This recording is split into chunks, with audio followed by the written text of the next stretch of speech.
Okay, so you are in the market for a brand new computer. Does it make sense to go for an iPad Pro or MacBook Pro? I've broken down this video into 3 simple parts: why buy an iPad Pro, why buy a MacBook Pro, and what I'd choose personally today if I could only go with one.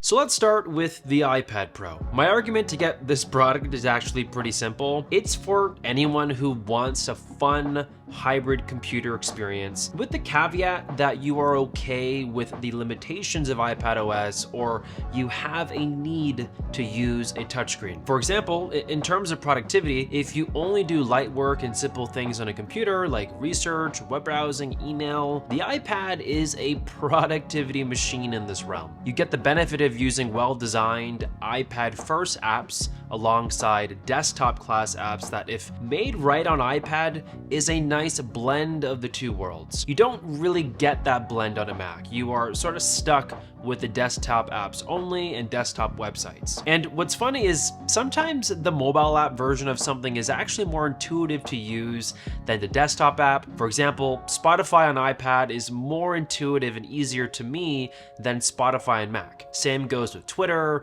and a bunch of other apps. And honestly, it's no surprise because developers know most of their users are on mobile devices, so the result is a mobile app experience that can feel more fluid and natural than their desktop counterparts because they simply spent more time refining those experiences. But let me be clear, this isn't always the case. I'll talk about this more when we talk about why you should buy a Mac later in this video, so just stay tuned. If you remember in the beginning, I also mentioned getting an iPad is essential for anybody who feels that they need the touchscreen. You just can't do this on a Mac, and as a student, so as long as you know there aren't any specific programs you need to use that wouldn't work on an iPad, it would be a lifesaver to have all of your notes stored digitally than in something like a binder with paper. And of course, for the digital artist and enthusiast, the iPad is a no-brainer. You can't create digital art with a pencil on a Mac. I do want to circle back to something though that I mentioned earlier. I said that this is for anybody that also wants something fun. The iPad,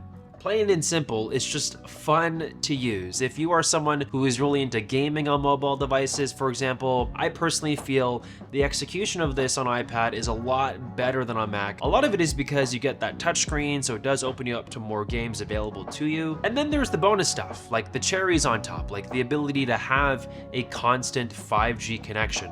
I wish Mac would have internet built into the computer that you can pay a plan for, but they don't, and there's no signs of Apple allowing this anytime soon. So for anybody who truly wants to be productive anywhere and doesn't want to rely on public Wi-Fi or hotspotting, the iPad Pro with 5G is the device to get. Okay, so that's the case for getting an iPad Pro as your only computer. But to help you inform your decision, you need to understand why it makes sense in other situations to buy MacBook Pro. Before we dive into that though, a quick shout out to ProtoArc for partnering with me on this video. They sent over their incredible XCAM01 LX kit, which includes a foldable keyboard, a compact mouse, a multi-port USB-C hub, and a 65-watt wall charger. This package is for anybody that wants to seriously upgrade their mobile workstation. So the keyboard comes with 105 keys, including a number pad and shortcuts, and it folds up neatly to fit right into a backpack, perfect for working on the go. The USB-C hub expands one port into 6, so you get 4K HDMI, 2 USB 3.1 ports, a 60-watt power delivery port, and both micro SD and SD card slots. It's perfect for transferring data and keeping all of your devices connected. And the included 65-watt wall charger can fast charge a phone, tablet, and laptop all at once. And this thing is very compact. It's very travel friendly, so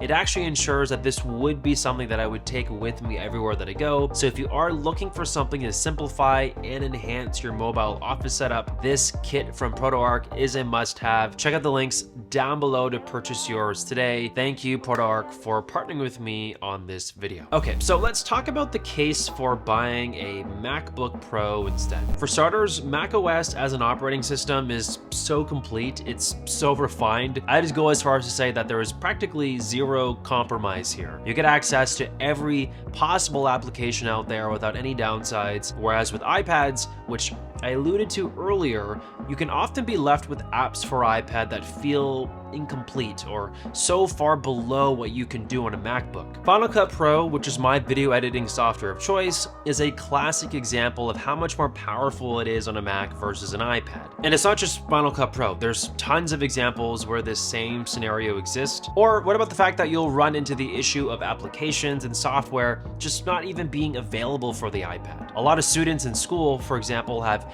very specific niche software in their studies, and they'll often find out that it's difficult to get through school with just an iPad because of the lack of availability of the software that they need on their computer. Additionally, MacBooks are way easier to multitask with. You get the freedom to move and arrange windows as you please, whereas an iPad with Stage Manager, for example, it can be a little bit restrictive at times. You don't quite have that freedom of movement. You also get way more ports on a MacBook Pro, from an SD card slot, HDMI, extra Thunderbolt ports. It's a device that you can connect many things to help enhance your workflow and productivity. Battery life on a MacBook Pro is also way better than on iPad. MacBooks are also way more configurable to the exact SKU you need. You can choose the RAM, the storage, the amount of CPU power you want, whereas an iPad, you only get to choose the screen size difference and the storage difference. Also, funny enough, getting an iPad Pro with a Magic Keyboard is more expensive. It cost over $1,800 US, whereas getting a base level M3 MacBook Pro starts at only $1,599. So for the budget conscious,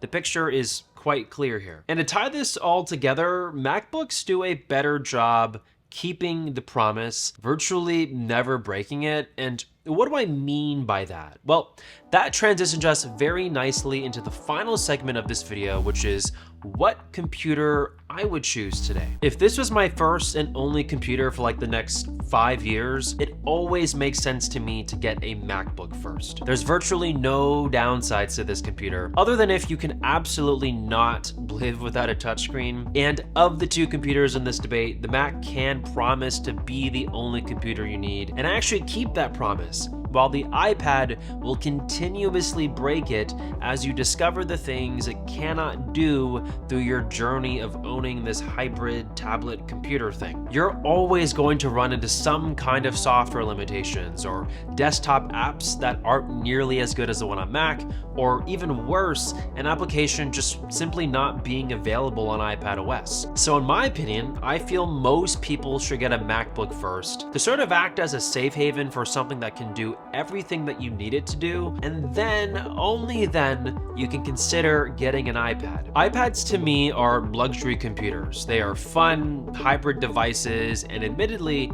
I actually use mine way more than my MacBook currently, but once I need to create videos or do anything complex on a computer, that's when I take out my trusty MacBook Pro, and that's when the iPad again breaks the promise of trying to be my only computing device. For those of you who still are determined to get an iPad Pro even after I said maybe that a MacBook Pro would be better for you, don't worry, I totally get it. iPad Pros are amazing, and if you want to know more about how I feel about the new M4 iPad Pro, you can go ahead and click the link on the video right here to watch my latest review right now.